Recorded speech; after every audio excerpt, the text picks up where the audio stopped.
Article का number है जी 1032। Dark सी green, metal सी green भी इसको बोला जाता है। इंतहाई खूबसूरत आर्टिकल है, आपको दिखा रहे हैं। ओरिजिनल इटालियन फैब्रिक के अंदर ये सूटिंग है। आपको बताएं, अगर आप अच्छी सूटिंग की पहचान रखते हैं तो व्हाट्सएप पर रब्ता कीजिएगा। इसकी प्राइस पूछने के लिए 1000, 2000, 3000 रुपये मीटर वाले जो कपड़े होते हैं हमारे पास वो भी मौजूद होते हैं।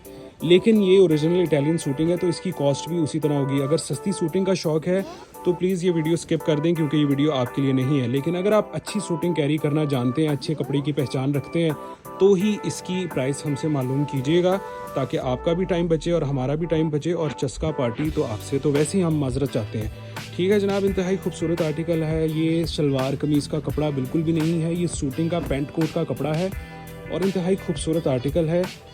मेटल सी ग्रीन कलर है। आप इसका 2 पीस बना सकते हैं, 3 पीस बना सकते हैं। इसका वेस्ट कोट, इसका प्रिंस कोट भी बन सकता है। और समर विंटर